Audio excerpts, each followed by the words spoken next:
misalnya kalian punya flat, itu nanti parkir mobilnya bagaimana? Kalau di Praha tuh udah ada sistem namanya blue zone. Jadi setiap residential area itu pasti ada yang namanya blue zone. Jadi blue zone itu hanya boleh digunakan parkir oleh orang yang tinggal di alamat tersebut, gitu, di area tersebut. Jadi misalkan aku tinggal di Praha 3, misalkan mobilku bisa parkir di seluruh Praha 3 gitu. Oh gitu. Kalau aku nggak tahu, aku nggak tinggal di Praha ya guys. Iya. Hanya mana anak Jauh Praha ya? nih. Jauh, aku di desa nih. Terus aku artis. Terus kakaknya gimana kak? Ceritain dong gimana tinggal di Ceko, apa kek? Biar seru gitu. Apaan ya? Baru banget di sini, soalnya aku baru kenal mereka juga di Ceko ini. Saranku juga sih kalau mau memang benar-benar berniat tinggal di Ceko, cari teman-teman dulu dari di Indonesia tuh istilahnya lebih baik. Kalau saran aku prepare dulu dari Indonesia, jadi kalian itu nggak akan kaget di Ceko. Terus ada istilahnya tour guide lah yang ngenalin kanan kiri di sini itu. Prepare jangan jadi orang yang dadakan di sini terus nanti nggak tahu mau ngapain. Karena di sini emang negara teraman, cuma kan lebih baik ada yang jagain kalau buat pertama kali berkunjung, ya nggak sih? Saranku sih gitu. Apaan ya, aku di sini kebanyakan kegiatanku jualan doang. Jualan gabe ke PO gitu. Ya dia memperkenalkan ini loh produk-produk makanan Indonesia loh guys. Iya, soalnya Itu keren, mantap. Namanya Tiara's Kitchen. Baksonya paling mantap. Iya. Kasihan kalau menurut aku tuh kasihan juga yang orang-orang Indo yang kangen masakan Indo. Terus habis Iya, itu kan benar. apalagi kayak mereka bertiga nih kerja full time dari pagi sampai malam, mau masak itu udah capek banget deh di Iya. sini. Jadi membantu juga sih sebenarnya buat kak yang kangen masakan Indo. Iya. Kegiatanku di Sekarang sini ini. flat aja. Yang lain yang udah lama-lama boleh ditanya. Mungkin masalah pekerjaan Mbak Ina bisa jelasin juga Iya kak, gimana Iya. kak? Bedanya pekerjaan di Indo sama di sini, karena menurut aku sih beda banget. Mungkin Iya, Mbak Ina benar. sama Mbak Benar, Niki Kak. bisa jelasin Boleh lebih. dijelasin. Kalau aku sih karena belum pernah kerja di Indonesia, jadi kurang ngerti. Mungkin Cindy sama Lina yang lebih Ya, paham. coba kak. Kalau dulu aku di Jakarta kerja HRD kan, jadi yang handle recruitment. Dan jadi kadang kalau perbedaan di sini itu bagusnya itu mereka itu bukan tidak mengenal SARA. Jadi kalau di Indonesia kebanyakan kan kualifikasinya berpenampilan menarik, terus udah gitu yang body swimming. iya. Nah, terus kayak gitu yang aneh itu kayak harus cantik itu kan. Definisi cantik itu kan subjektif ya, harus cantik gitu. Terus yang parah itu kayaknya berdasarkan gender, pria diutamakan wanita. Terus udah gitu maksimal umur 30 tahun. Jadi kayaknya kasihan gitu kalau untuk orang-orang, kayaknya kesempatannya itu berkurang gitu. Diskriminatif, benar. Kalau di sini ya, jadi ya dia tidak ada kualifikasi yang aneh-aneh seperti itu. Jadi mereka tuh lebih mengutamakan skill, apa yang bisa kita jual gitu, apa yang bisa kita berikan untuk perusahaan. Dan yang kedua, yang di sini enaknya itu kerjanya itu apa sih namanya? Aduh, fleksibel, iya. Jadi kayak mandiri gitulah. Jadi dia itu percaya lah. Maksudnya kita itu semua udah dewasa. Jadi kita tuh udah tahu lah kerjaan kita profesional gitu. Walaupun kita bisa kerja di rumah, tapi ya bukan berarti kita di rumah kita nggak kerja, kita malas-malasan dan dikontrol ngapain aja gitu. Kalau di Indo kan kalau kita kerja di rumah itu kesannya kayaknya gimana ya, kayaknya kayak nggak kerja gitu loh. Padahal kan kita kerja. Apalagi kalau kerja di rumah itu malah kita justru lebih kerja lebih lama loh. Karena kan kita kalau misalkan aku sih, kalau misalnya kerja di kantor kan datang jam 8 terus pulang setengah 5 udah.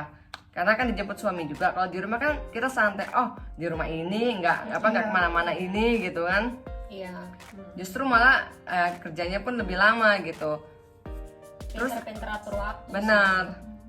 Apalagi kalau menurut aku yang paling kerasa itu waktu habis pandemik ini kan. Benar. Oh iya, itu gimana tuh kak Iya, menghadapi jadi- situasi seperti ini?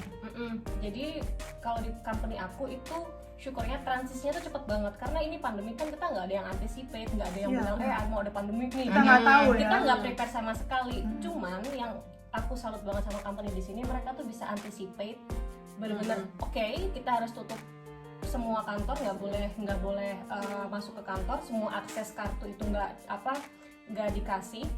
Jadi bener-bener semuanya work from home. Tapi yang bikin work from home kita itu jadi lebih fleksibel kerjanya, tapi kita responsibel. Benar.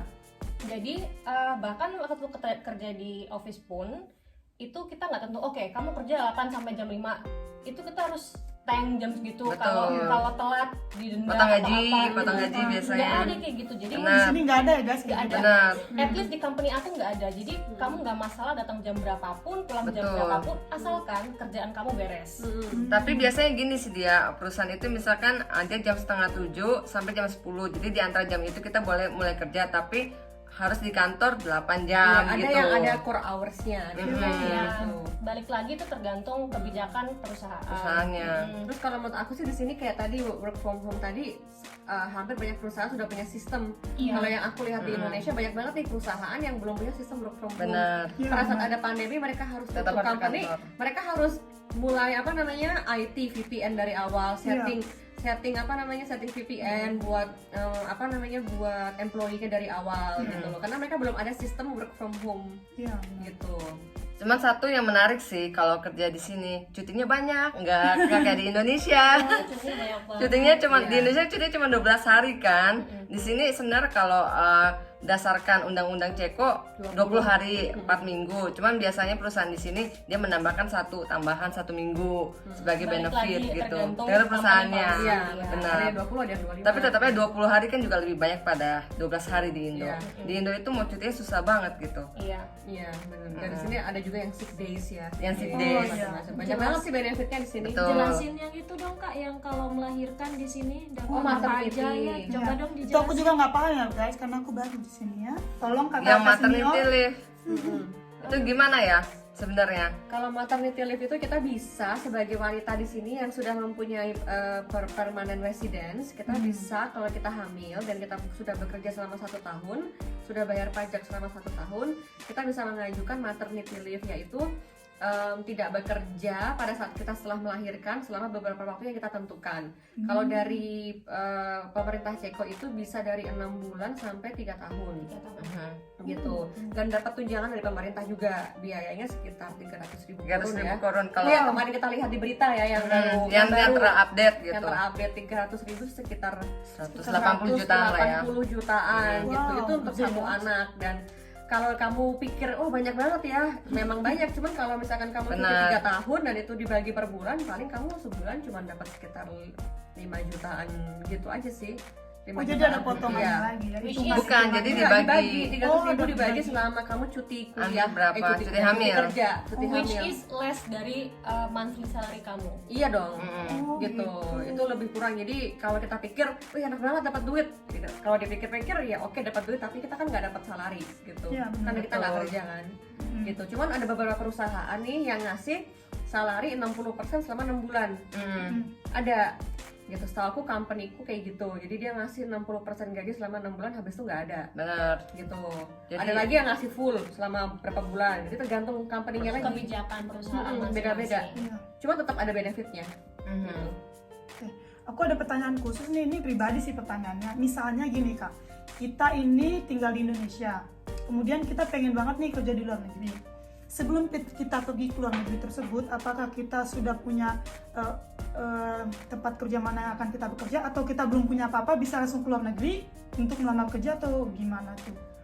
Bisa pakai visa biasa apa? Kalau menurut Gimana? aku sih, kalau pekerjaan kantoran itu mereka mengharuskan kita sudah punya, Sudah punya at dulu least ya. temporary residence, Betul. izin tinggal di sini. Kecuali kalau kita yang tadi aku bilang kita spesifik, kita punya keahlian khusus, misalkan kita engineer gitu di bagian apalah, di bagian IT atau apa, dan di Ceko nggak ada orangnya, dia bisa tarik orang dari luar negeri dan mereka sponsorin. Oh, Atau kayak chef manager juga. yang Iya. udah high level position, terus kayak yang oke kita butuh skill kamu, mereka akan arrange semuanya buat Iya, kamu. gitu. Dan Jadi bakal disponsorin kalau orangnya memang benar-benar punya kualitas tinggi. Iya. Tapi kalau cuman kayak kita yang Kayak baru level lulusan, staff gitu. iya itu lebih baik sudah punya permanent resident, temporary resident dulu minimal baru bisa apply kerja. Ya soalnya karena di sini kan kita kan Uni Eropa kan, jadi saingan kita tuh di negara-negara tetangga yang di sekitar sini gitu. Jadi mereka prefer ngapain mereka harus bayar working permit untuk foreigner gitu mahal-mahal. Mendingan mereka hire orang yang udah punya legalitas untuk kerja di sini gitu. Cuman as a first step menurut aku sih bisa ngikutin jejaknya Mbak Kiki, karena kayak apa ya, kalau kamu pengen sesuatu ya harus usaha dulu gitu. Jangan cuman karena dokumen terus kamu stop. Kayaknya aku nggak bisa deh. Jadi kita harus rajin cari info, terus kita cross check aja. Oke, aku interest banget posisi di perusahaan kamu. Kira-kira bisa nggak support dokumen, atau kamu bisa bantu aku di mana? Iya sih, itu dulu kok. Itu dulu Itu bisa dilakukan saat masih di Indonesia bisa Iya, gitu. bisa. Jadi saat di Indonesia guys gitu. Itu dulu aku masih skripsian, aku Google, Tuh, aku dengerin nih, guys. apply ke semuanya, terus ternyata diterima. Tapi karena pada saat itu mereka membutuhkan bahasa Indonesia. Mereka membutuhkan orang yang bisa bahasa Indonesia. Makanya aku punya kualifikasi itu kan, makanya mereka sponsorin aku untuk kesini. Oh Iya, Gitu. Jadi kamu harus benar-benar nyari nih, ada nggak kualifikasi kamu yang dibutuhkan oleh perusahaan itu gitu. Harus rajin cari, harus cari info. Pokoknya jangan yang oke dapat ditolak 5 kali terus udah nggak bisa kayak gitu. Benar-benar. Oke, jadi intinya gini ya, kayaknya menurut aku yang aku tangkap ini, jadi sebelum kalian mau, misalnya kalian punya tujuan untuk bekerja di luar negeri, sebaiknya dari Indonesia kalian sudah mencari pekerjaan apa, coba-coba di apply, siapa tahu pihak perusahaan bisa mensponsori kalian untuk pergi ke negara tersebut, seperti itu kan? Ya. Jadi kalau belum punya itu belum bisa ya kak, masih visa turis biasa. Nggak bisa. Visa turis tidak boleh bekerja. Betul. Iya. Nanti Itu kena denda. ilegal, nggak Ilegal. boleh. Nggak Iya. boleh, jadi visa turis tuh nggak boleh dipakai untuk bekerja ya guys. Bener, di sini itu lebih ketat sih kalau dibandingkan dengan Australia. Mungkin di Australia bisa lah kayak kerja yang di perkebunan, yang kerja yang ilegal, bayarnya murah. Kalau di sini nggak bisa gitu loh, mereka nggak mau karena dendanya besar banget gitu. Malah nggak worth lah gitu untuk mereka gitu. Di sini ya mereka lebih tegas sih, maksudnya nggak bisa colong-colongan kayak di Australia gitu Ya, kan. kerja colongan ya, black apa tuh namanya, black money. Bukan lah, Dapat duit, ilegal lah. Ilegal. Ninja, kalau dibilangnya ninja kan. Ninja ya Jadi benar. ninja. Tuh guys, jadi banyak soalnya kalian nanya sama aku, dia ada yang nanya gini, kak aku punya pacar nih. Dia jadi kasusnya kayak gini, dia cowok, dia punya pacar orang Ceko. Nah orang Ceko ini dia tinggalnya di apart, dia nggak tinggal sama keluarganya. Jadi si cowok ini mau ke Ceko dengan alasan ketemu pacar plus cari kerja. Terus dia nanya sama aku, kak bisa nggak aku nge-apply visa kerja kalau aku mau ke Ceko tapi aku belum dapat pekerjaan kayak Biasanya gitu. kalau visa kerja itu sponsor dari perusahaan. Tuh harus ada surat sponsor guys. Oh dari kalau perusahaan. misalkan yang itu bisa baca blogku. Oh, dia Oh, ada blog. juga. Nah, jadi dulu oke, jadi bisa lihat di blog aku. Jadi dulu itu aku kesini itu posisinya masih pacaran. Jadi kebetulan pengen urus surat nikah tapi nggak ada waktu kan, dan posisi kita tidak mau berpisah lah gitu. Akhirnya dengar share dari ada juga teman Indonesia, jadi di sini bisa apply visa partnership. Nah pokoknya untuk lebih jelasnya ya bisa cek di blog nanti. Asik. Nah Ntar aku taruh ya. jadi intinya itu sebenarnya kamu bakal dapat temporary resident juga seperti orang yang menikah. Masalahnya prosesnya itu yang berbeda, jadi prosesnya itu agak sedikit rumit lah. Jadi kamu harus membuktikan kalau kamu yang benar-benar hubungannya ini benar gitu loh, bukan yang bohong-bohong, bukan yang cuman bukan cuma buat kayak kawin kontrak gitulah misalkan. Jadi ya banyak lah yang harus dilampirkan kalau dibandingkan yang menikah. Kalau menikah kan ada bukti surat nikah beres gitu kan. Kalau ini bakal agak ribet lah, harus dibuktikan, harus dibuat cerita gimana bisa ketemu, kenapa akhirnya mutus pindah ke sini. Gitu. Ada di blognya Lina. Apa nama Ya. blognya Lin? Iya. Ya pokoknya nanti tertera di Iya, bawah nanti sini. aku tulis, tenang aja guys. Yang kalian yang suka baca-baca blog, nanti aku kasih blognya Kak Kiki dan Kak Lina. Bisa kalian baca kalau kalian lagi waktu luang gitu kan ya.